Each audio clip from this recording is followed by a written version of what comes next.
अस्सलाम वालेकुम बच्चों, मैं Samina Sheikh from Maulana Azad high school Mominpura Byculla Mumbai. आज का विषय है मराठी संयुक्त जो इयत्ता 10वीं के लिए है।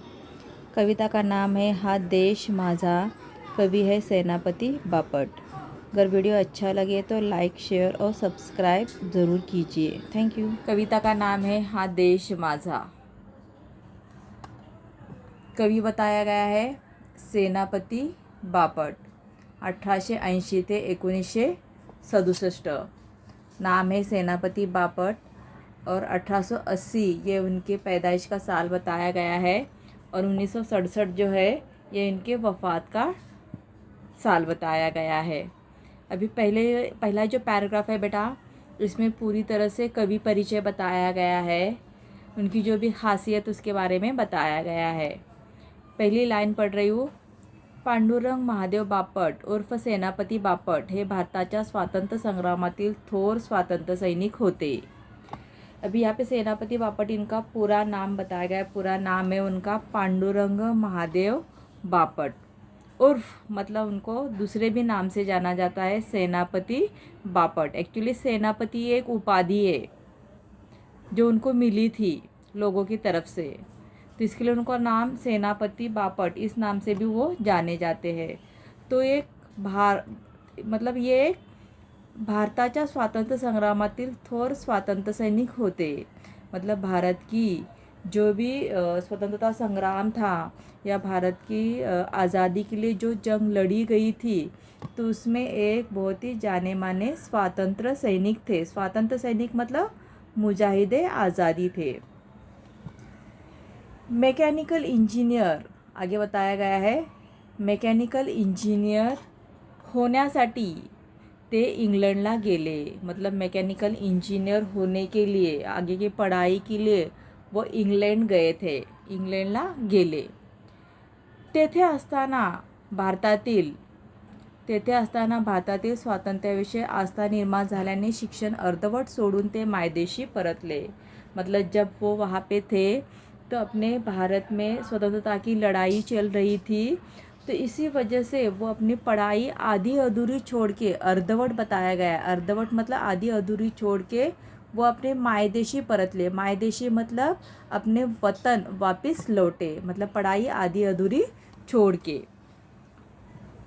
आणि स्वातंत्र्य संग्रामात सहभागी झाले और उसके बाद उन्होंने स्वतंत्रता की जो लड़ाई है उस लड़ाई में उन्होंने हिस्सा लिया। नंतर मतलब आज़ादी के बाद नंतर पुणे जिल्ह्यातील मुळशी धरणग्रस्तासाठी त्यांनी आंदोलन पुकारले। मतलब पुणे जिले में मुळशी नाम का एक गांव है, तो उस गांव के नज़दीक इलाके में कहीं पे बंद बनने का काम चल रहा था, तो उस गांव वालों के लिए धरणग्रस्तासाठी मतलब जिसका मतलब जगह जो है या ज़मीन जो है वन के इलाके में आ जाती है, तो उन लोगों को धरणग्रस्त ऐसे बोला जाता है। तो मुळशी के धरणग्रस्त लोगों के लिए उन्होंने क्या किया, आंदोलन किया। तो आंदोलन किया मतलब तहरीक की। तेव्हापासून ते देखो, तेव्हापासून मतलब तब से वो सेनापति म्हणून ओळखले जाऊ लागले। मतलब तब से उनको उपाधि मिली। कौन सी उपाधि? सेनापति। ये सेनापति की उपाधि तब से उन्हें मिली है। आगे बताया गया है, संयुक्त महाराष्ट्राचे चळवळ, गोवा मुक्ती संग्राम या चळवळीमध्ये त्यांनी स्वतःला झोकून दिले। और भी बताया गया है चळवळ इसका मतलब होता है मूवमेंट। मतलब उस ज़माने में संयुक्त महाराष्ट्र की मूवमेंट चल रही थी, गोवा मुक्ति संग्राम चल रहा था, तो इसमें भी उन्होंने हिस्सा लिया, बढ़ चढ़कर हिस्सा लिया। सॉरी। सेनापती बापट यांनी विपुल लेखन केले असून ते लेखन भौशिक गद्यात्मक आहे। मतलब उन्होंने बहुत कुछ लिखा है। विपुल मतलब ज़्यादा पैमाने पे लिखा हुआ है, और उनकी जो लिखावट है ज़्यादातर के पद्यात्मक आहे, मतलब कविता पर ऐसे लिखा हुआ है। तो ये था कवि परिचय। अभी आगे देखो, आगे बताया गया है कि एक्चुअल में इस कविता में क्या बताया गया है। जब आप स्वमत का आंसर कविता में 2 मार्क्स के लिए बेटा इसका सवाल पूछा जाता है, सरल अर्थ लिहा, ऐसे सवाल पूछा जाता है।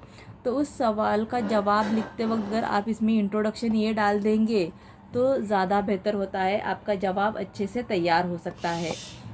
तो देखो इसमें क्या बताया गया है, प्रस्तुत कवितेत भारत देशाबद्दलचे प्रेम, भारतातील निसर्ग सौंदर्य, क्या बताया गया है, भारतातील निसर्ग सौंदर्य, विविधतेतील एकता यांचे वर्णन कवीने केले आहे।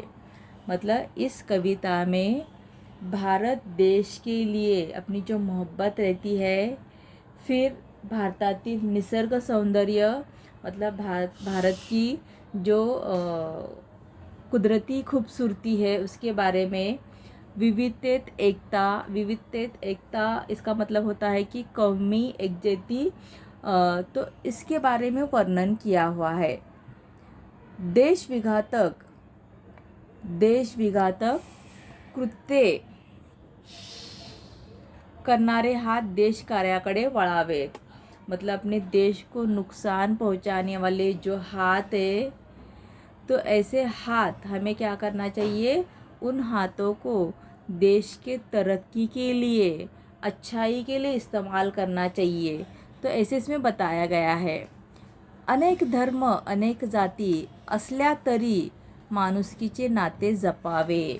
मतलब भले ही अपने हिंदुस्तान में अलग अलग धर्म के लोग रहते हैं, अलग अलग जाति के लोग रहते हैं, फिर भी इसमें इंसानियत का जो रिश्ता है वो रहना चाहिए, असा संदेश या कवितेतून दिला आहे। मतलब ऐसा जो संदेश है, संदेश मतलब मैसेज जो है, इस कविता के ज़रिए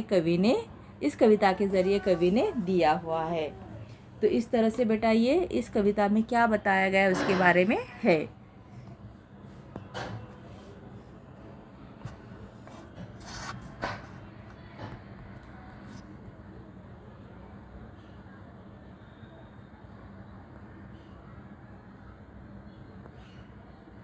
अभी नेक्स्ट देखो, कविता पढ़ रही हूँ मैं एक बार। सॉरी। हा देश माझा याचे भान जरासे राहून द्या रे, हा देश माझा, हा उंच हिमालय माझा, हा विशाल सागर माझा,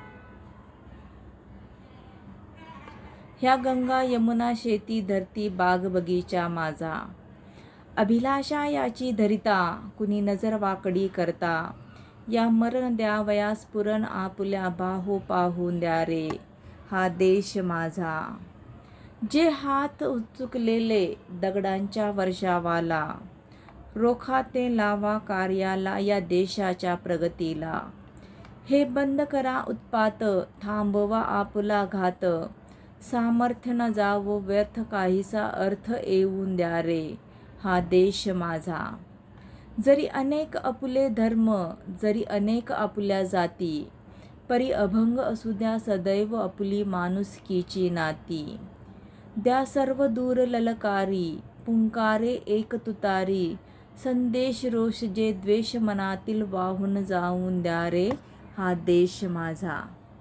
देखो बेटा इस कविता का उन्वान ही बताया गया है कि हा देश माझा। पहली लाइन क्या है, हा देश माझा याचे भान जरासे राहू द्या रे। मतलब ये जो मुल्क है हिंदुस्तान है, ये हिंदुस्तान मेरा है, हा देश माझा मतलब ये देश, ये मुल्क, ये हिंदुस्तान मेरा है, और इस चीज़ को सब लोग समझ जाओ, भान जरा से राहून द्या रे। भान रहने म्हणजे जानिव रहने, मतलब आप सबको इस बात का एहसास होना चाहिए कि ये मुल्क मेरा है, हम सबको इस बात का एहसास होना चाहिए कि ये मुल्क मेरा है। तो बेटा आप सबको मालूम है कि जब कोई चीज़ मेरी रहती है तो हम उसका ज़्यादा ध्यान रखते हैं, और जब कोई चीज़ अपनी रहती है तो हम लोग एक दूसरे के ऊपर छोड़ देते कि चलो मैं नहीं तो दूसरा हिफाजत करेगा।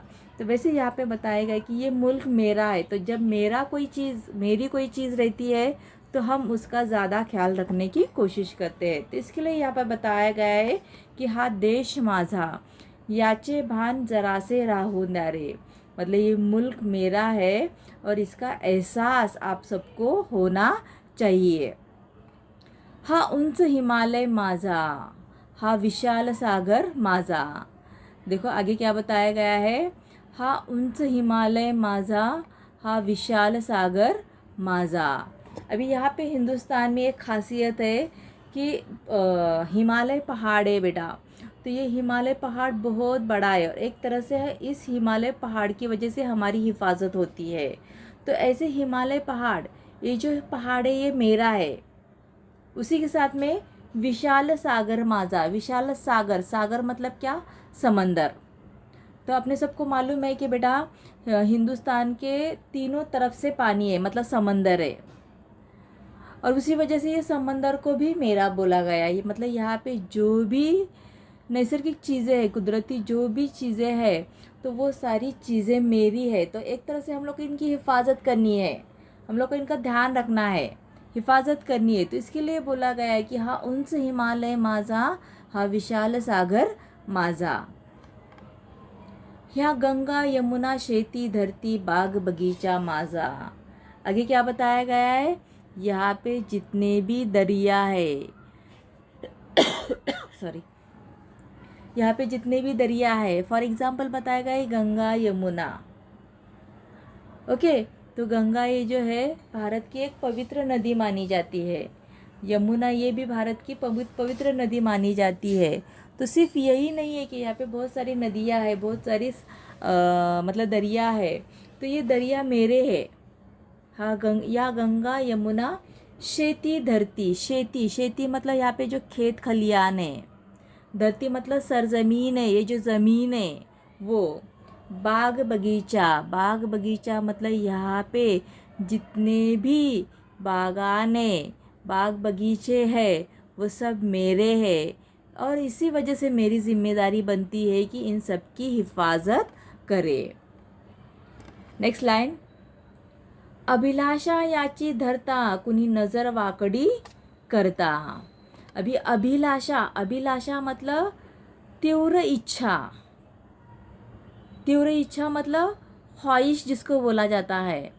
गर इसकी कोई ख्वाहिश रखता है मेरे भारत के ऊपर, अगर कोई तिरछी नज़र से भी देखता है या बुरी नज़र से भी देखता है, तो मैं क्या करूँगा उसके लिए, या मरण द्यावया स्फुरण आपुले,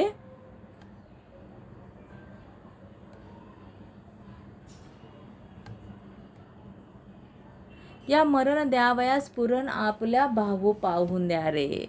तो फिर ऐसे लोगों को जो तिरछी नज़र से या बुरी नज़र से मेरे हिंदुस्तान के ऊपर अपनी नज़र जमाएंगे, तो ऐसे लोगों को हम लोग क्या करेंगे, मौत के घाट उतार देंगे। तो इसके लिए हमारे जो हाथ है, हाथों में जो जोश है, वो जोश वो लोग देखेंगे।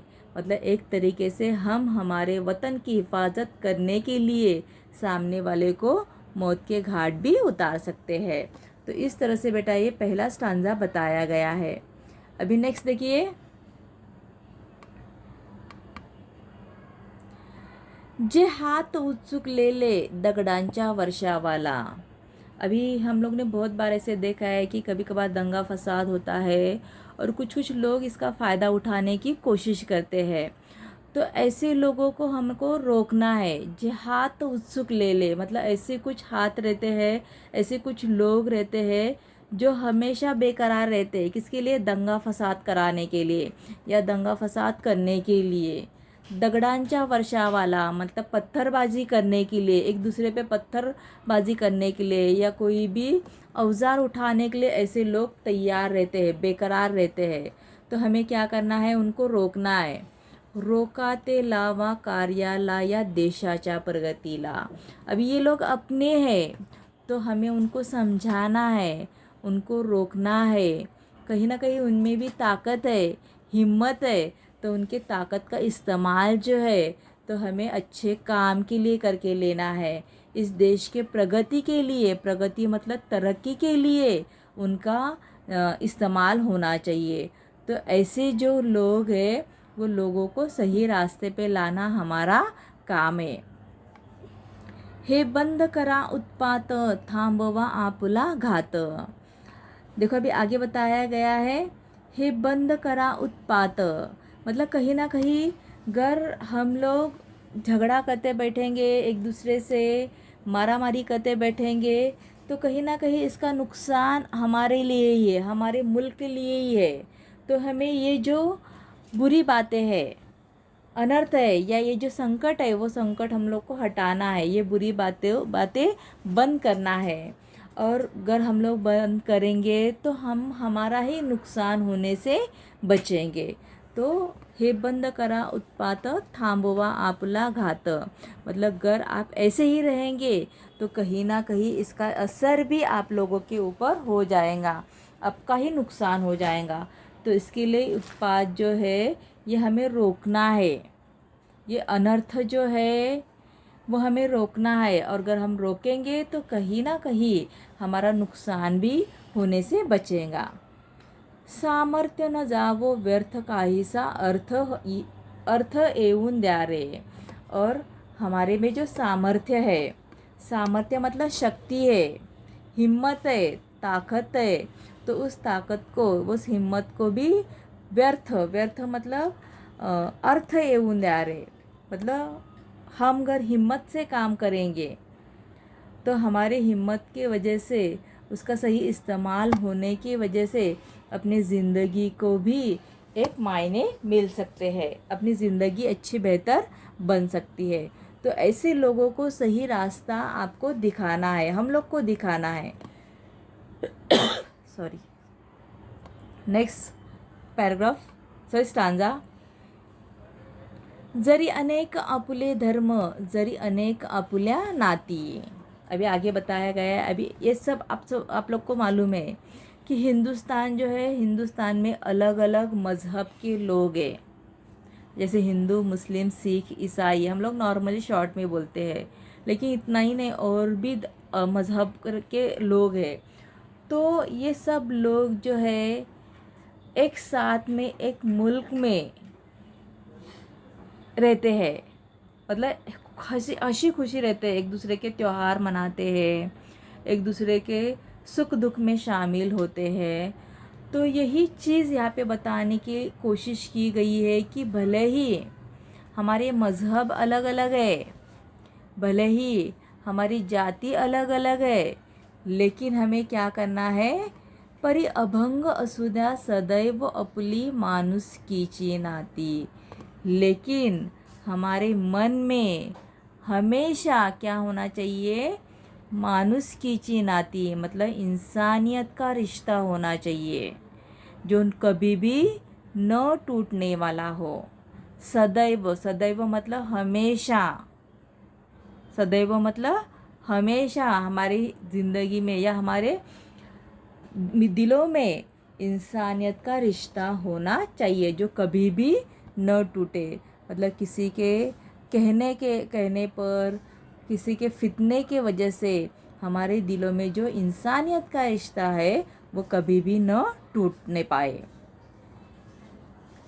आगे देखो, द्या सर्व दूर ललकारी, पुंकारे एक तुतारी। तो हमें अभी क्या करना है, ललकारना है, गर्जना करनी है, पुकारना है। पुंकारे एक तुतारी, तुतारी मतलब बेटा, तुतारी एक वाद्य का नाम बताया गया है। तो इस वाद्य को हम लोग को क्या करना है, बजाना है, ललकारना है, लोगों को उठाना है। किसके लिए उठाना है, इंसानियत का रिश्ता जो है वो उसको जागृत करना है, और एक तरह से ललकारी जो है लोगों के मनों में दे देना है, या लोगों को पुकारना है। पुंकारे एक तुतारी, संदेश रोष जे द्वेष मनातिल वाहुन जाऊन द्यारे। और इसमें से हमें सिर्फ एक ही मैसेज देना है, संदेश रोष जे, मतलब अपने दिलों में जो एक दूसरे के लिए गुस्सा है, रोष, रोष मतलब राग, राग मतलब गुस्सा, जो भी एक दूसरे के लिए द्वेष है, वो द्वेष क्या करना है, अपने दिलों में से निकाल बाहर फेंकना है। अपने दिलों में एक दूसरे के लिए चाहत रखनी है, मोहब्बत रखनी है। और अगर हम लोग ऐसा करेंगे तो ही हमारे दिलों में इंसानियत का जो रिश्ता है वो रिश्ता बरकरार रह सकता है। तो एक तरीके से यहाँ पे ये जो कवि है सेनापति बापट, इन्होंने अपने भारत देश की जो भी बुराइयाँ है वो बुराइयाँ हटाने के लिए कोशिश की है। देखो यहाँ पे ये कविता जो बताई गई है एक तरह से कुदरती माहौल इसमें बताया गया है। अगर आप पेज पे देखें कुदरती माहौल बताया गया है, हिमालय का पहाड़ बताया गया है, नीचे बच्चे बताए गए हैं जो हाथ में हाथ लेके ऐसे खड़े हैं। तो यहाँ पे इन बच्चों की वजह से हम लोग को ये नहीं पहचान में आ रहा कि ये हिंदू है या मुसलमान है, लेकिन वो सब एक दूसरे के साथ में इंसानियत का रिश्ता कायम करते हैं। हाथ में हाथ दिए वो आगे सामना करने की या आगे बढ़ने की कोशिश करते हैं। तो हमें भी क्या करना चाहिए, इंसानियत का जो रिश्ता है वो रिश्ता कायम रखना चाहिए।